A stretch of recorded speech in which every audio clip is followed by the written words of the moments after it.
Shalom, Assalamualaikum warahmatullahi wabarakatuh. Om Swastiastu, Namo Buddhaya, salam kebajikan. Perkenalkan, nama saya Irma Winta, NIM 2214201075, kelas A3 Keperawatan.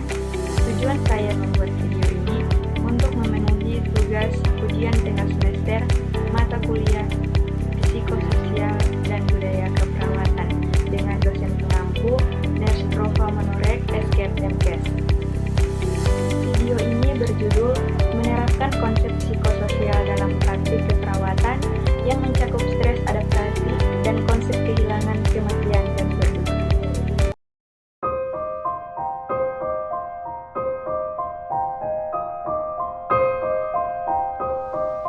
Apa sih kehilangan dan berduka? Kehilangan adalah suatu keadaan individu berpisah dengan sesuatu yang sebelumnya ada, kemudian menjadi tidak ada, baik terjadi sebagian atau keseluruhan. Berduka adalah respon emosi yang diekspresikan terhadap kehilangan, yang dimanifestasikan adanya perasaan sedih, cemas, sesak nafas, susah tidur, dan lain-lain. Tipe kehilangan ada dua. Yang pertama, aktual atau nyata. Misalnya, amputasi anggota tubuh, kematian orang yang dicintai. Yang kedua, persepsi. Misalnya, PHK atau putus cinta. Jenis kehilangan ada 5, yaitu denial, anger, bargaining, depresi, dan acceptance. Fase denial. Reaksi pertama saat kehilangan adalah penolakan. Perubahan fisik yang terjadi, letih, lemah, pucat, gangguan pernafasan, detak jantung cepat, menangis. Fase anger. Saat memasuki fase ini, akan mulai sadar dengan keadaan, dapat mengakibatkan pelampiasan kemarahan dengan objek lain. Terjadi reaksi fisik yaitu muka merah, nadi cepat, gelisah, tangan mengepal, dan reaksi agresif. Fase bargaining. Fase diri menerka dengan ucapan verbal, kenapa harus saya, seandainya tidak melakukan itu. Fase depresi.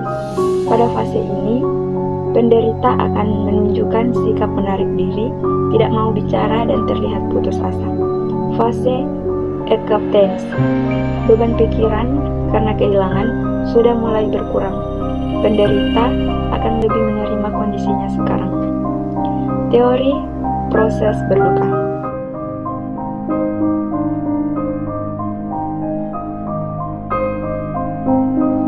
Teori Engels.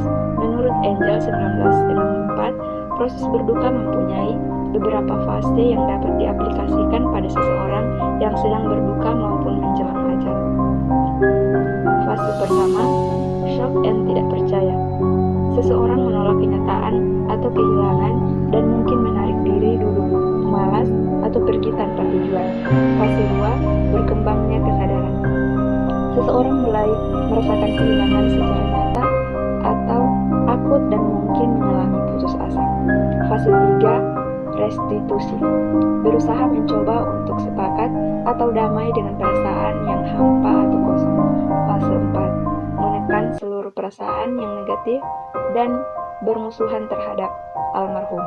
Fase 5, kehilangan yang tak dapat dihindari harus mulai diketahui atau disadari.